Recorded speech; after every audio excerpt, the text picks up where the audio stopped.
So today's Sunday, a little bit slow of a start for the day. Like all days off, I have kind of a lot of plans, a lot of things I want to get done. But here it is, slightly afternoon, and still nothing accomplished. We had some running around to do today. I'm getting ready to do that 6-day challenge, auto body on the Toyota, if you're following that at all. But I went to town to look at electric sanders. I couldn't commit to buying an electric sander. Don't own an air compressor that will run a DA.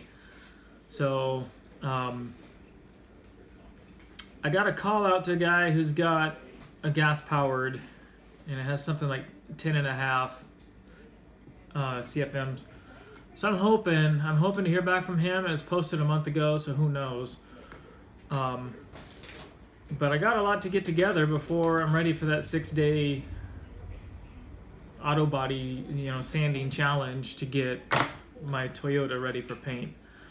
I was in Portland recently, Portland, Oregon, looking at auto body paint. For a gallon of the paint, the hardener, the reducer, and clear is a two-stage paint, base clear. I was looking at just right under $600, or at about $600. That's not, for me, in the budget. So I used that Van Sickle tractor paint for underneath the vehicle. That's about $30 a gallon. You buy a little reducer, a little hardener. It's a single stage, and I don't like spraying single stage, but under the, with what I'm capable of doing right now, under the circumstances, that truck's going to get painted with Van Sickle. Not excited by it, but it is what it is. And you'll see when I start the auto body, there's a lot of kind of rust pockets that so I don't know what I'm getting at, how in depth I should go with it. But basically, as you can see, motivation's low, getting ready to start.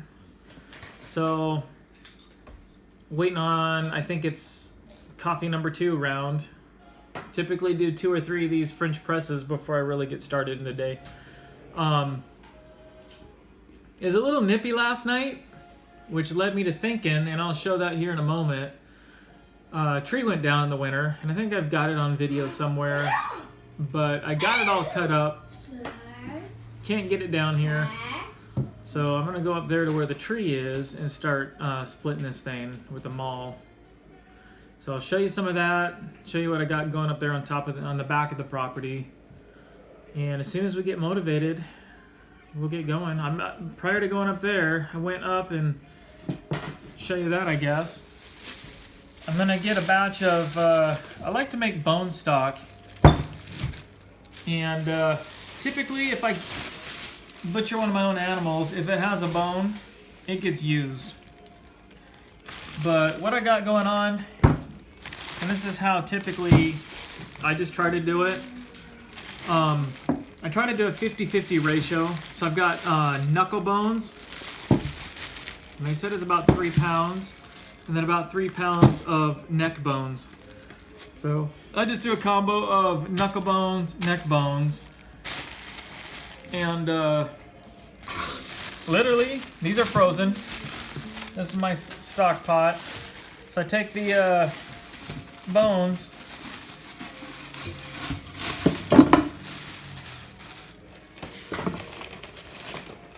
just put those right in there.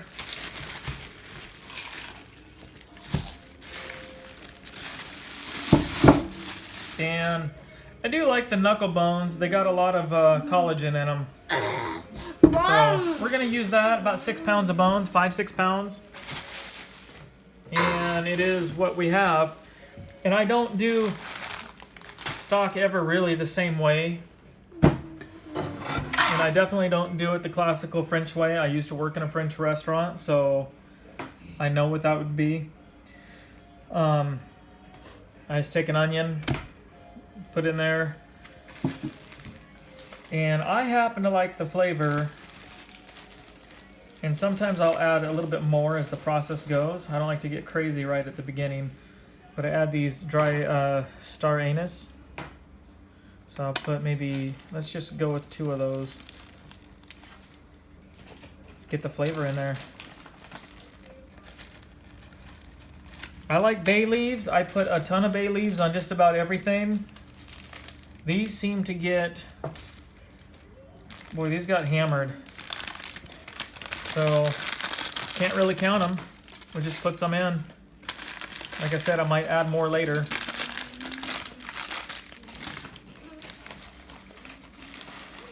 And then I put peppercorns. We'll go with a little more than that. That'll do. I might add more later. And we'll put a little salt and water. What about garlic? And I have yet to cut up the garlic. A little bit of salt. There again, I'll add more later. You don't have to cut the garlic up, just put whole pieces in. That's what I'm going to do, but I'm going to peel it. Okay.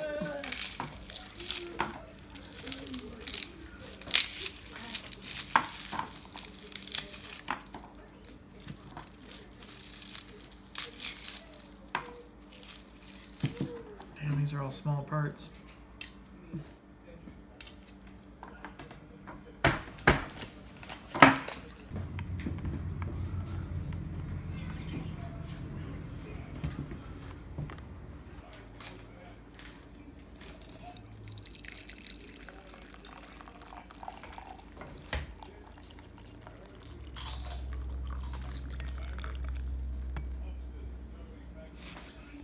So there's this stock with the water in it, and I'll have to keep putting, of course I use cold water, and we'll just keep checking it. I typically turn it up a bit until I get the water hot, and then I'll turn it down to just barely a simmer. And it'll go like that till tomorrow. So the stock's on, coffee's brewed.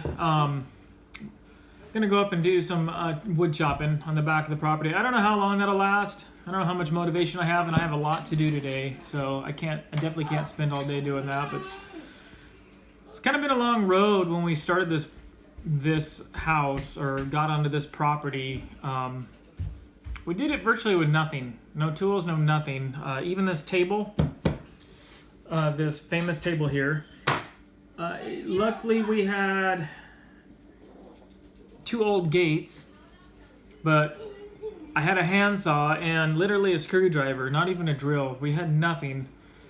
And no real way at the time to go get a table or money to get one. So even this table, it's an old gate. And I made with the second gate, I made a bench seat for either side. It's rickety. I kind of like it in the fact I don't have to worry about it. I don't have to worry about the kids ruining it. I've rebuilt motor parts on here. I fit it with the saw when butchering animals. No real way to sanitize it, obviously, but The cat's claw on it. cat's claw on it. That's their cat post. So it's a dual purpose table. So that's what it's like here on the homestead. Just thought I'd show you as well. I picked up a bag of bone marrow bones. No, they're not dog treats. Once in a while I'll give one to the dogs, but basically I eat these for the bone marrow. Bone marrow's incredibly good for you. And some of you might think it's an acquired taste. It probably is. But how I fix them is I turn the oven on to broil. I olive oil these. I put a little salt, little pepper on it, and that's it. And you don't want them to go too long because you don't want them to melt.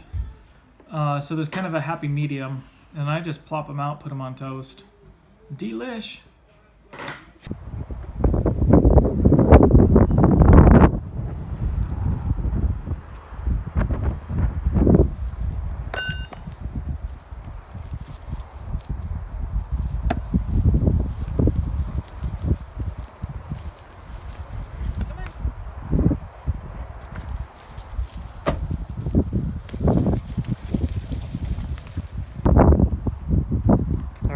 It's so windy today. I hope it's recording the voice, but just give you a little scope of what I got to chop. This is just the part that's in the hay field.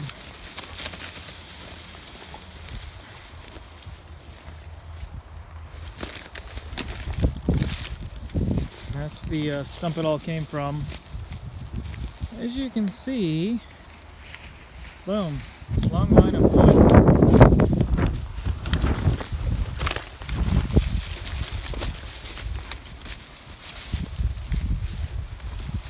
Come on, Neely.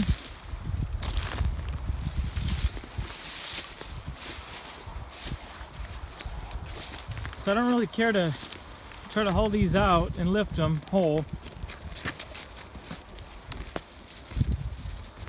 So I'm gonna at least split them up to where they're manageable. Come on, Neely. Wabash, come on. Thought I'd bring the dogs, let them roam around a bit.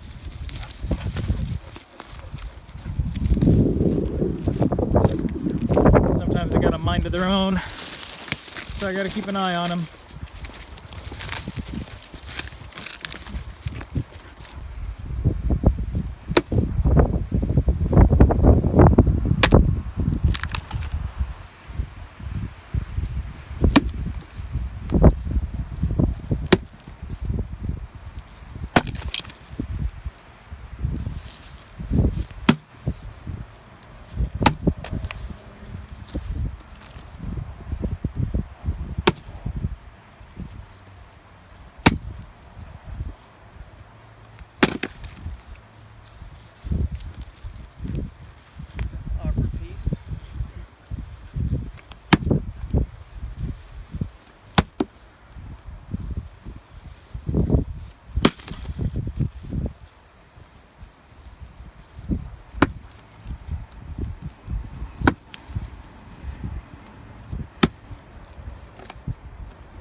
Just taking a little breather.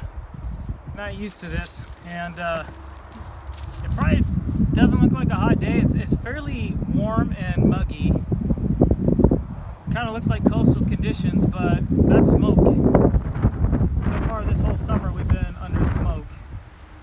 So kind of a current kind of frustration is this summer our only means of mowing broke down.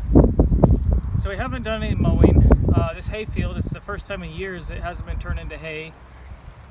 No mowing around the house can be done. I've been trying to think of, thought about getting one of those mowing decks that has the motor on it, and then getting a little 4Runner to tow it around. Doesn't seem like there's a cheap way to do anything. Four-wheeler. Doesn't feel like there's a cheap way to do anything. I don't know how people sometimes do it. Start a little homestead farm. Tractors aren't cheap. Four-wheelers aren't cheap. Mowing decks aren't cheap, let alone hay equipment. Just fencing. Something as simple as fencing is pretty dang expensive. I know we have a lot of fencing to do, and we've had a few animals. They went the way of the freezer, but we're kind of wanting to gear up for more animals, but we got to do something about fencing. But how do you, it's kind of a matter of where to start first. Fencing, tractor, something to mow with. If you get a little four-wheeler, you could get a snow blade. That's another problem we have in the winter is I found myself last winter shoveling an awful lot. So I'd like to get away from the physical aspect of it and get a tractor with a PTO or a little four-wheeler. But that's a matter of saving, putting the ducats together, and to take and purchase something. But in the meantime, I'm working on that Toyota. That's money. Our well pump went out right after we bought this place, and putting in new well pipe, wiring all the way down because they didn't have it grounded. And at least if you have kids, people do die pretty much every year from hitting the kid goes out, touches a well pump, and it's not grounded. So that cost $3,500, and that was me doing everything myself. Our well's 450 feet down, so it was no easy task. But yes, you can do it yourself. I have to take a moment to do firewood. Kind of running out of time. It's basically towards the end of it's August 20, and another project. Daughter starts school here in September, and got a new motor in my 4Runner. Swapped it from an automatic to a manual. But I got to put some manual hubs on it, prior to the snow season. So I hope to get on that in a week or two. And stuff like fencing, stuff like mowing, just has to be put on hold. Unfortunately, up here, you've got a huge risk of fire. Very important to mow, but you can't mow if you don't have the equipment. Well, that's it. I'm gonna get back to chopping.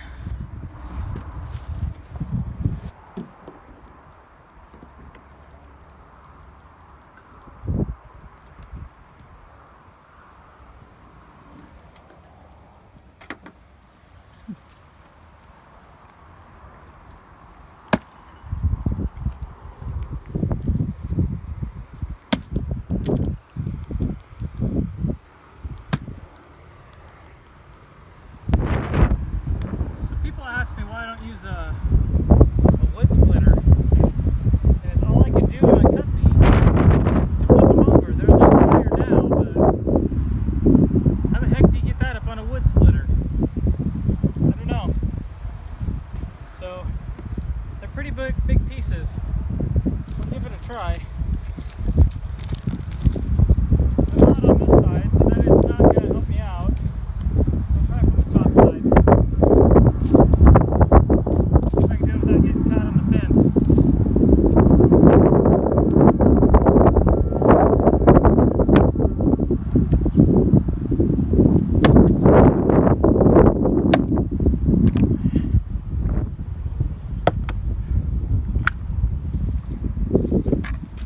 Bouncing.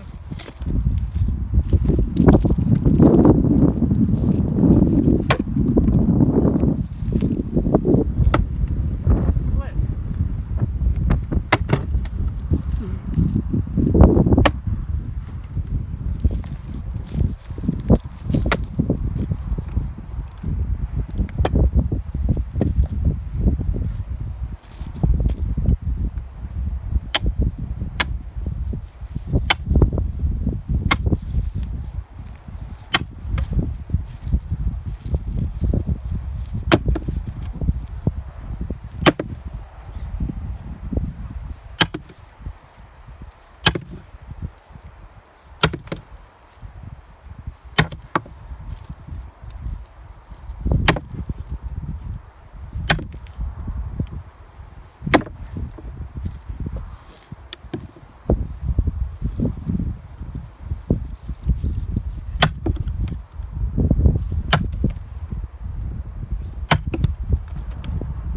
Shit.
somewhat success.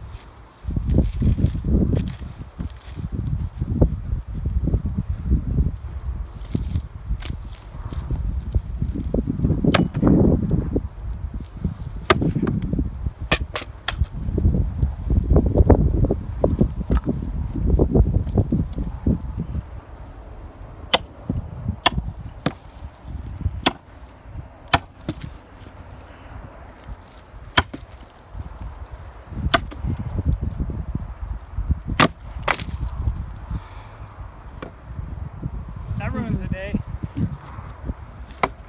Shit. Hey, Ellie, Wabash, come on. So that puts an end to the woodwork for today. Illy! Good. Good girl. Good girl.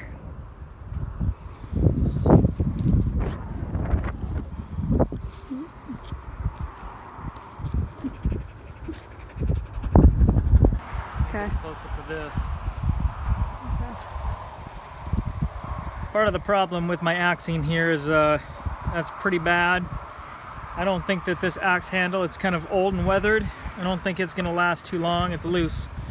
But what I'm gonna do is sharpen it, and then to tighten this up for a while, I'm gonna put it in my bucket of water over there with the buffalo skulls and let it, that kind of makes the wood swell up.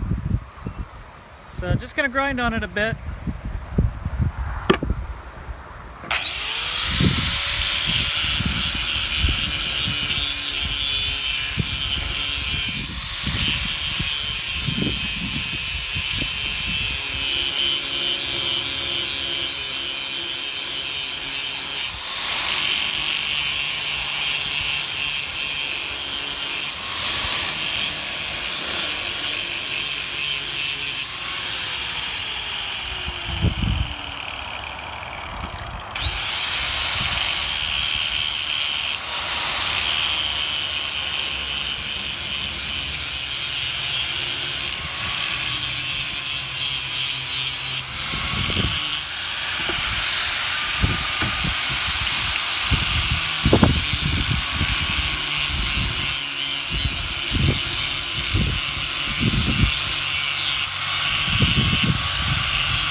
Just trying to get it even, a little more on this side.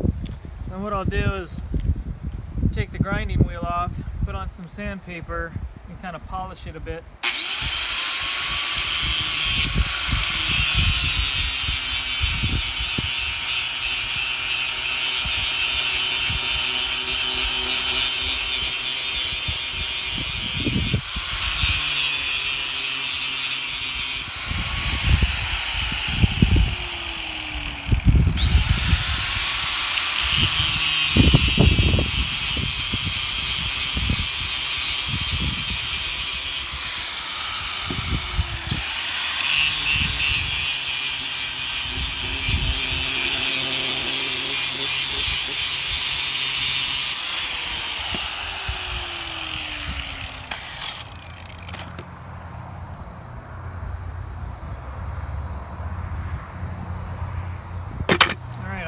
sandpaper.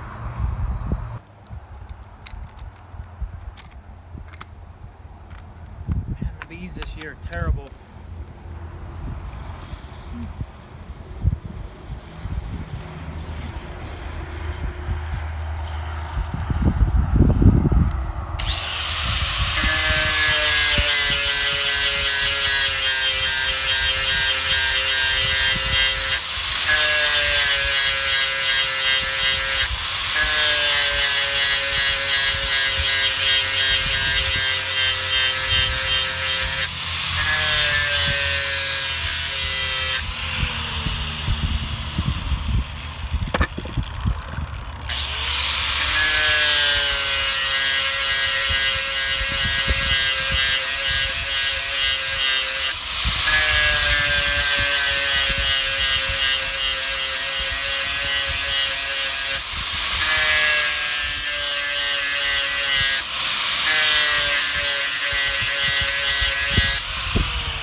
Now that ought to take some toes off.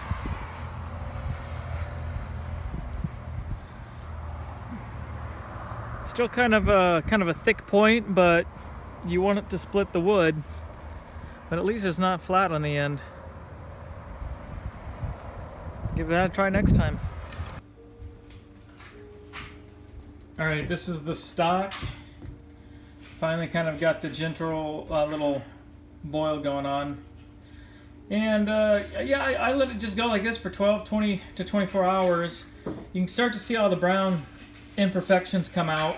And at some point, what I'll start doing is just skimming that off the top. And then just re-skimming, and you'll see it really start to clear up. And the stocks that I make, unlike what you buy in the store, once I'm done making the stock and it's all strained, it'll be like kind of like Jello. It'll be the consistency of Jello when it's cold, and that's a sign of a good stock. If it remains liquid, it's kind of a poor grade. So it's smelling good. Wish you could smell it through the camera.